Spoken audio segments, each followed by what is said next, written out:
in Islam is religion and civilization. If we continue, if we focus in to grow up our Islamic economy, especially in this in our nation and under the nation, especially to make the focus to make the Sharia become the grow up in this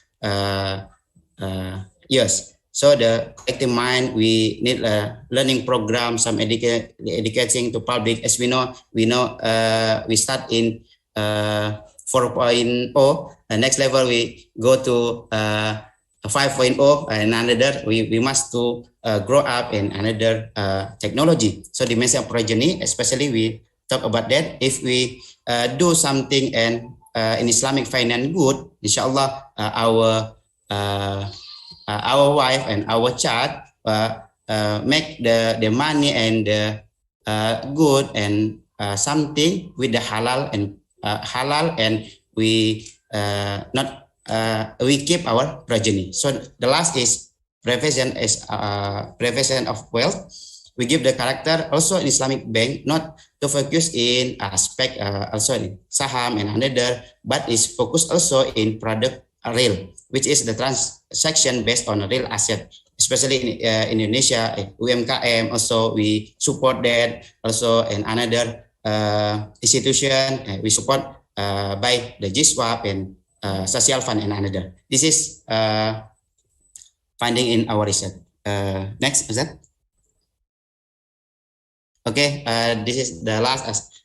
Thank you very much to to all of participants and professor and another committee and all of you speaker. Thank you very much. I'm so sorry if I make the mistake. I give the time to Mr. Iskandar as the moderator. Thank you very much. Assalamualaikum warahmatullahi wabarakatuh. Waalaikumsalam warahmatullahi wabarakatuh. Thank you, Mr. Soritwa, for your great presentation relating to Islamic finance just now. Lastly, I would like to invite our final presenter for this evening, Ms. Anastasia bin Ezra, representing International Islamic University Malaysia, to present her paper entitled, "Is the Malaysian Government Being Less Democratic for Its Restriction on Political Speech?" The floor is yours.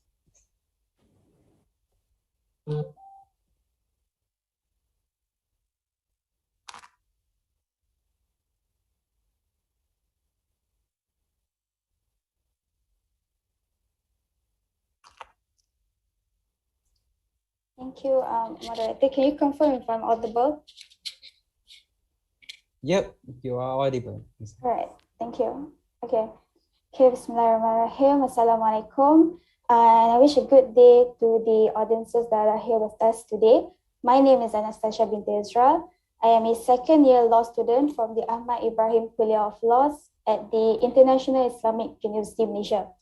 Now, before we go on to my article, I would like to first take a minute out of the 20 minutes that are given to me for today's presentation to first thank the International Waqaf Ilmu Nusantara Library and the University Sultan Zainal Abidin for this opportunity. Okay, ladies and gentlemen of the audience, so when I first received the invite to be one of the panelists, the first thought that came to mind was, which article was this again?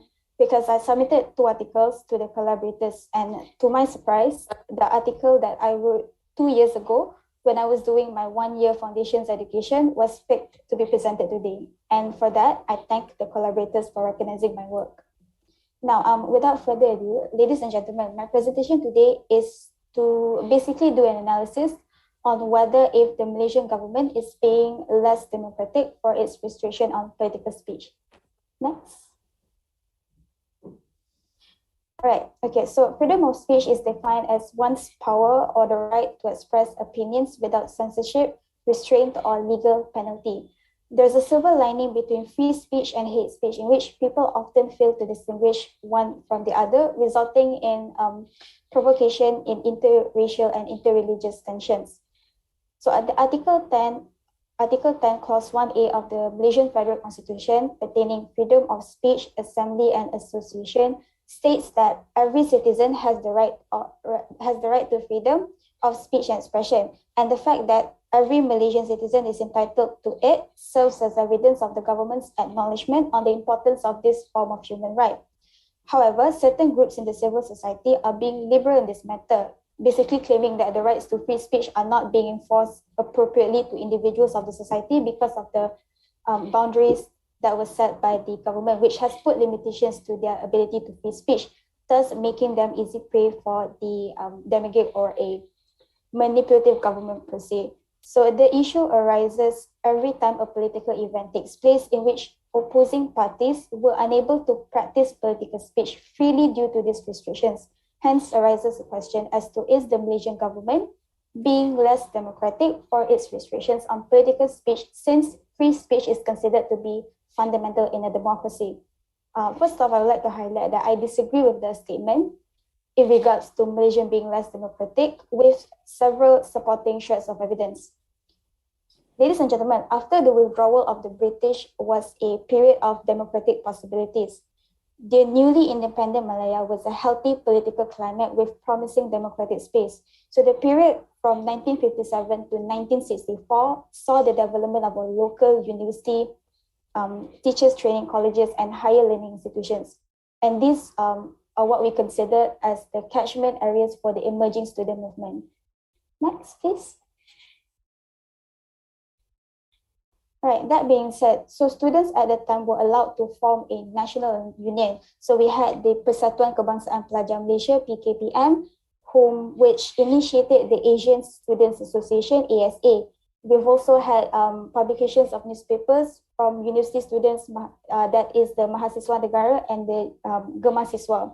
So I chose to address political speech among university students in public institutions because there have been major changes made in the legislation by the previous government, Pakatan Harapan, who before had won the majority votes in the 14th general election, in which their their policies strive to internalize and carry out political agendas by mobilizing the citizens' power from various races, religions, and cultures as one force. Okay. One of the policies made by the PH government was to amend the University and University Colleges Act 1971, UUCA, or the Akta University dan College University, that is AUCO, which is the main legislation that governs public universities in Malaysia. Section 15, subsection 2C of AUCO was once enforced to restrict political speech among university students by essentially not allowing university students to voice out their political opinions, whether in support of or in opposition to the government. And university students at the time were barred from joining political parties or trade unions. So a statement was published by the former Minister of Education, YB Dr. Mazli Malek, in 2018, announcing the approval from the House of Representatives to amend AUCO, in the sense that they would now allow the abolishment of Section 15, subsection 2C of the AUCO, and that policy was recognized as a governmental strategy made to create an auspicious climate guaranteeing academic freedom and university autonomy, thus increasing the quality of education comparable with developing countries. Okay, not only that, but the previous government had also established Undi 18, which enables citizens aged 18 and above to vote via automatic registration, which permits high school graduates and university students to practice political speech publicly, in a sense. So although some might say that lowering the voting age from 21 to 18 years old is a major game changer, others might say that it is a long overdue institutional catch-up for Malaysia to mature, especially with the influx of number of young swing voters with no political allegiance, but in a sense, reasonably exposed through social media and are easily influenced by radical politics or voluntary voting. Okay, next.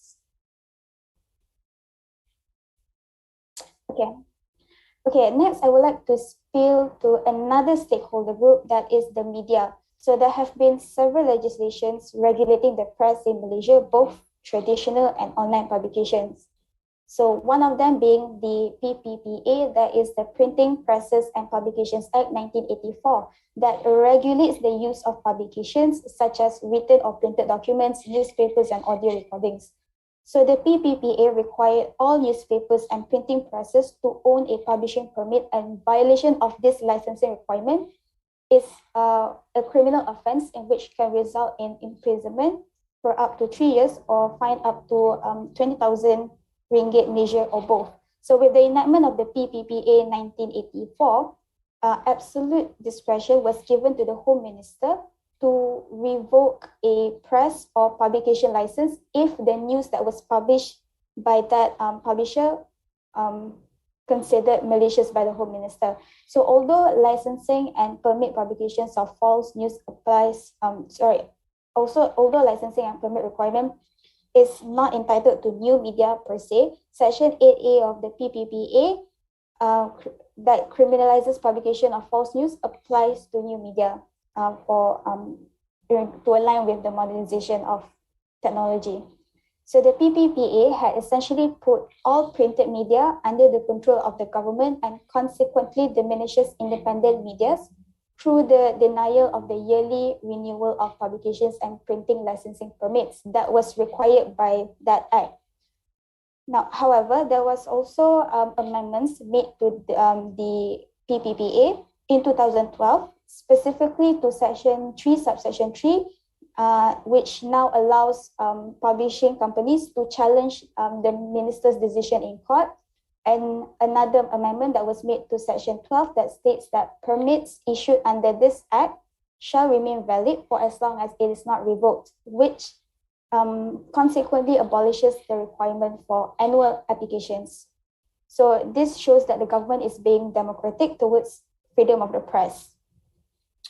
I would also like to highlight that there was also an issue in 1996 where the director of an organization working for women and migrant workers' rights, Tenaga Nita Irene Fernandez, went on trial under this act for maliciously publishing false news.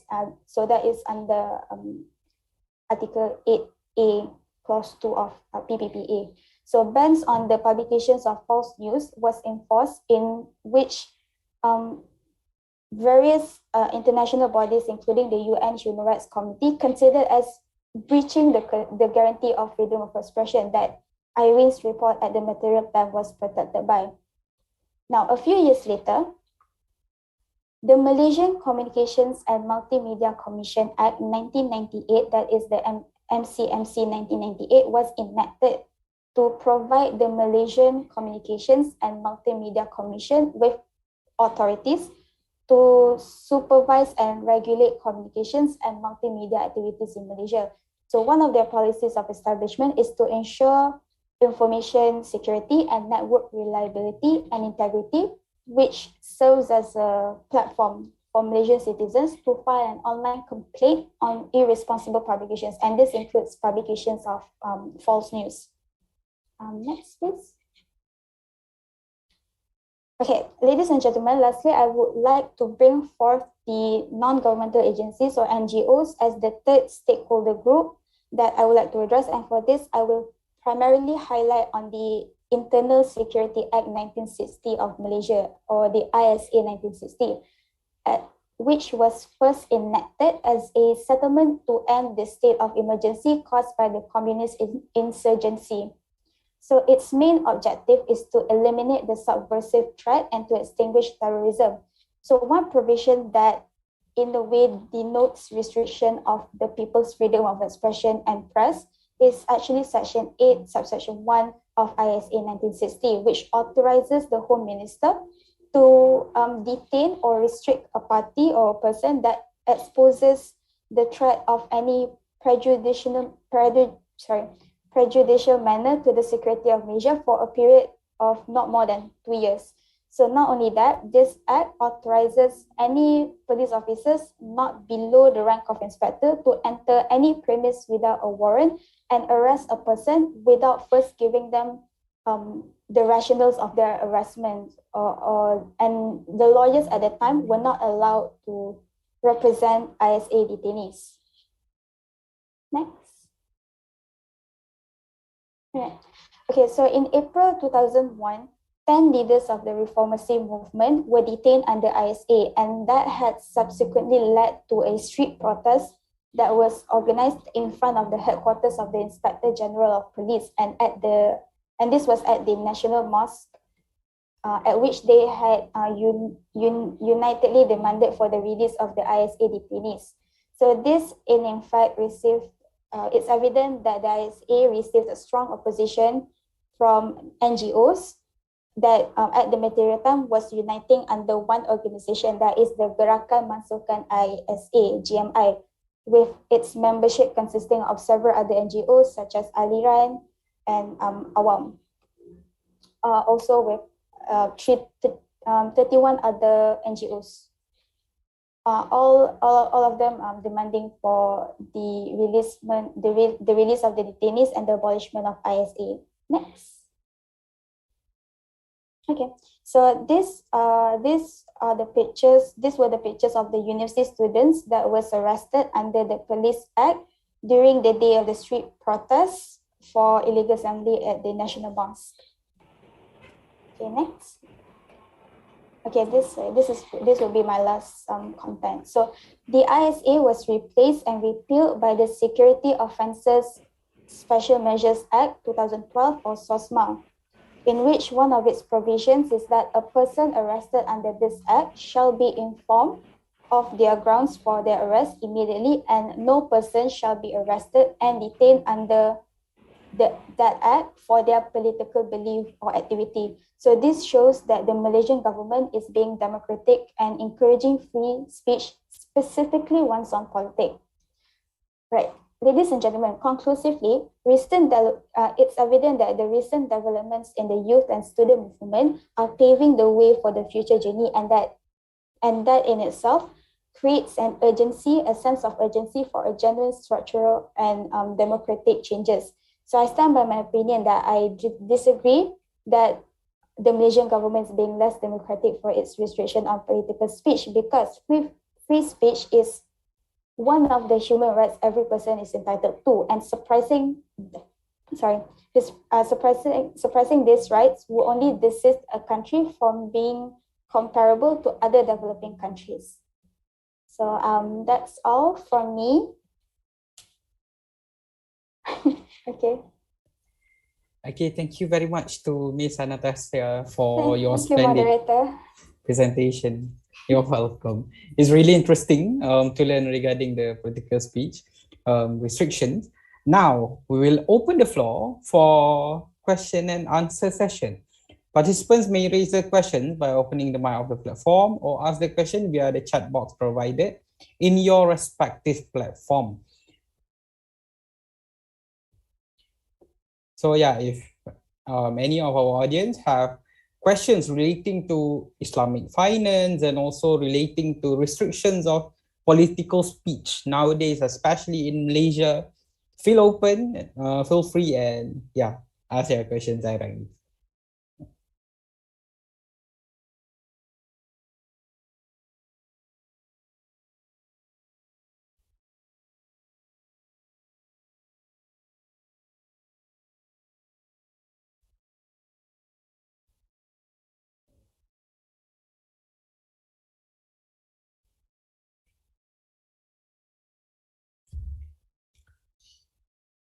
Maybe if there's no one asking, maybe I can initiate the first set of questions. Yeah, Iskandar?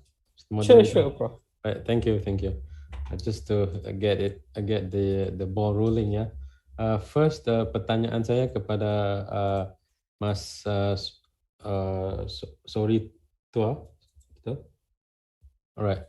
Pertanyaannya tentang maqasid syariah itu, dan saya lihat ada istilah CSR dipakai, ya, corporate social responsibility dipakai. Itu kebetulan itu minatnya saya juga, itu bidang penelitian saya juga, itu saya berminat tentang itu.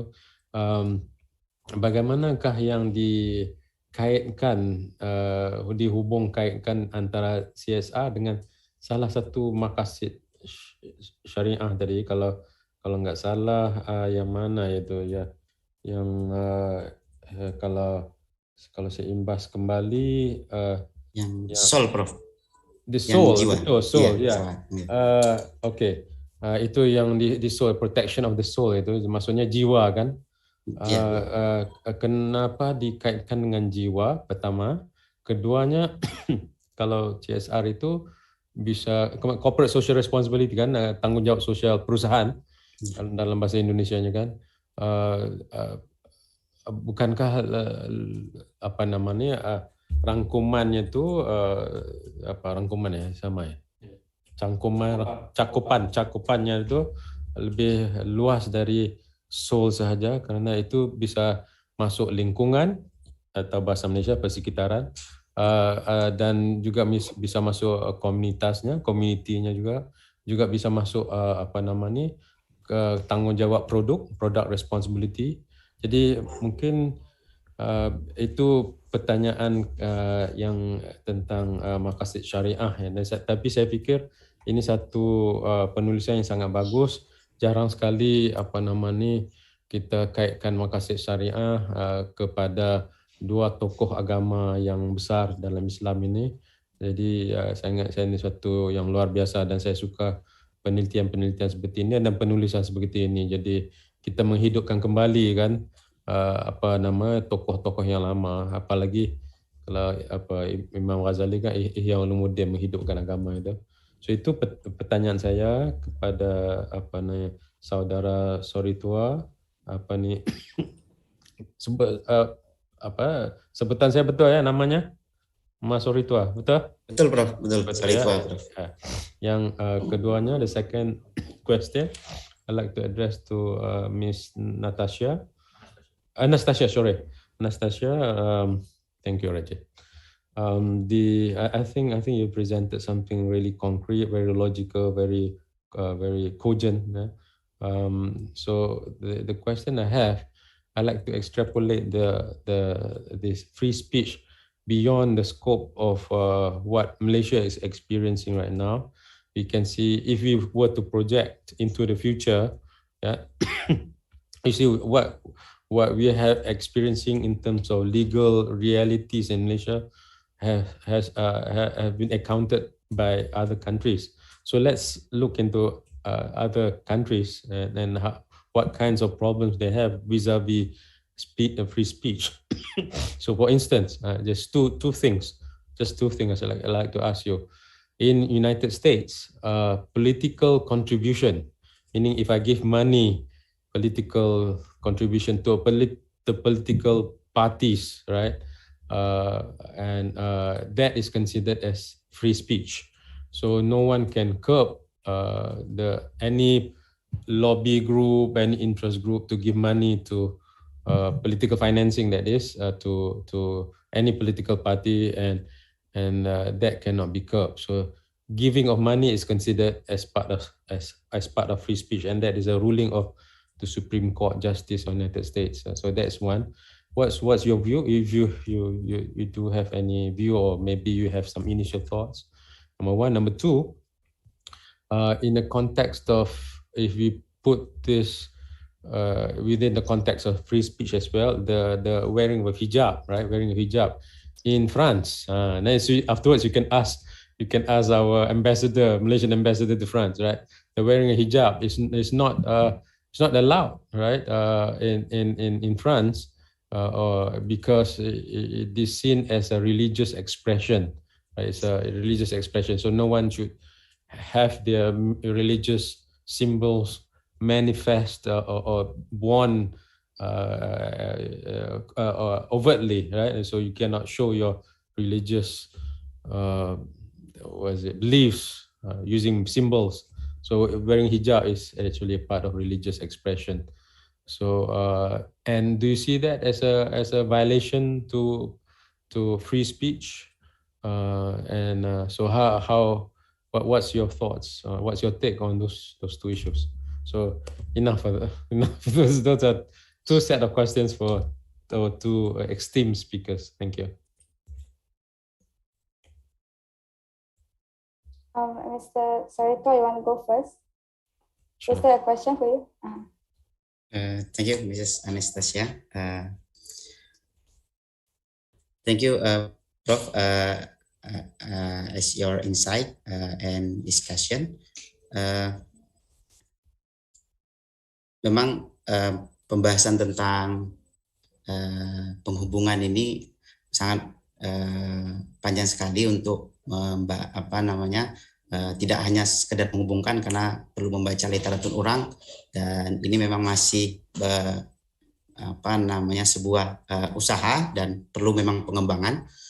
Memang di dalam jiwa yang bagaimana kita ketahui dengan Imam Ghazali juga saat itu bagaimana Islamic Bank juga belum terfikir, karena maksudnya belum berkembang ataupun belum ada, walaupun muamalah sudah ada, kan, tetapi dasar yang Ghazali pegang itu ketika dipegang oleh institusi juga sebenarnya menguatkan, seperti CSR yang Prof bilang betul sekali, apalagi kami belum tahu di Indonesia, di Malaysia, kalau seperti di Indonesia CSR dari perbankan atau institusi itu untuk dana pendidikan, membantu kaum duafa dan lain sebagainya, dan menguatkan ekonomi, maka jiwa-jiwa sosial ini yang sebenarnya harus muncul. Bahkan ketika institusi tadi tidak mengeluarkan CSR, bakal dia nanti dalam GCG-nya dia tidak termasuk dalam institusi yang baik karena dia belum melaporkan ataupun mengeluarkan CSR-nya dan tidak tepat sasaran. Beberapa tempat yang coba kami sondingkan seperti perbankan-perbankan yang ada, memang case mereka adalah CSR ini sangat penting sekali, terutama JISWAF, Social Fund, karena di sini dana yang sebenarnya sangat besar. Kalau tidak dialokasikan, kalau tidak digunakan dengan baik, maka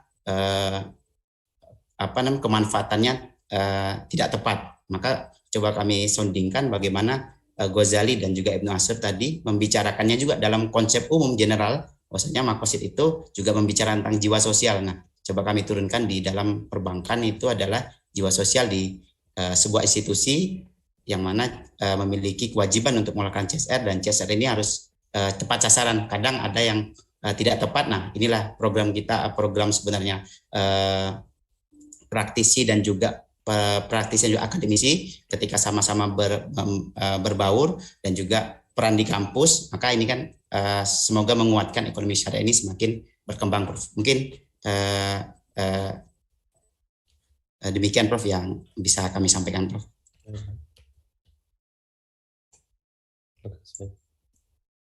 Right. If I may, okay. So the first thing is on the funding to a political NGOs per se as a gesture of political speech, right? Okay. So essentially or generally, it is my personal standing that the expression of political speech should not be confined to publications. It shouldn't be confined to advertisements per se, but the mere gesture of funding a political NGOs or a political movement should also be considered as a form of free speech, in the sense that it shouldn't it shouldn't be restricted to that. So that is my general view on that. In regards of the hijab, okay, so to compare between countries, so my personal thought is that the wearing of hijab is in fact does not fall within the ambit of free speech, but instead falls within the ambit of freedom of religion, freedom of expression of religion. And so that we consider as two different entities. That being said, in Malaysia, we have it was recognized by the Federal Constitution of Malaysia on freedom of religion. That being said, it was also included that although Islam is the religion of the Federation, it was also included in the Federal Constitution that Malaysians are free to practice any other religion, and that includes the wearing of the hijab, wearing of the turban, and that goes on. But it does not, in a sense, in fact does not, in a sense, combat against free speech, in the sense that even in Malaysia, there are still cases of schools barring the wear of tudungs, the wear of turbans, and that is in fact something that needs to be looked at. Okay, so I have that, but I think that is what makes Malaysia distinguishable with other countries in that sense. Also, I know sexual harassment in Indonesia. Sorry. No, Okay. we are digesting. We are friends over here discussing what you're saying. Go ahead. Okay, I think that's all from that. Tapi I also happen to see this one question from the chat box. What do you think about youth freedom of speech in Malaysia nowadays? So in regards to youth freedom of speech, I would say that right now, it's more lenient, it's more easier for a student to express their thoughts politically, their political thoughts, in the sense that there's now establishments of law societies, for law students specifically. So we have law societies, law organizations that in and out of universities that advocates on free speech. And with the establishments of these organizations, it in a sense makes space or opens the door to freedom of thought, freedom of speech, in the sense that all these organizations provides a platform on social media specifically where students, there's been a lot of programs where these law societies, law organizations would post on a case and review the case, the ups and downs of that case, what needs to be looked at, what needs to be reformed statutorily. Even if going outside of law societies, we have in the university level, we have student unions, we have student societies, we have student representatives, and which would go above and beyond to make sure that students are allowed to express their freedom, their political thoughts. I do hope that answers the question. Any other questions? Understand what you said about the hijab in France again. But you see that as the wearing of hijab is freedom of religious expression, and that would be different from freedom of speech. Or would you distinguish the two, or do you see that it's the same? I would say that it would be wrong for a political organization or for a political entity to use religion as a as a medium to make people go advocate for them, in a sense. So yes, I would say that there are two different things, but in that sense, because I don't agree the using of religion as part of a political agenda. Okay. Is that okay? Right. Okay. Okay. Back to you, Mr. Moderator. Yep. Okay, thank you, sir, for the question. Thank you, moderator. Thank you to Ms. Anastasia, Prof. Rifani, and also Mr. Soritwa for the Q&A session just now. We have come to the end of our paper presentation session for today's event. The event now will have a really short break until 4:30 p.m. Malaysian time. We will resume the event with our grand event, which is the keynote speech of our Honorable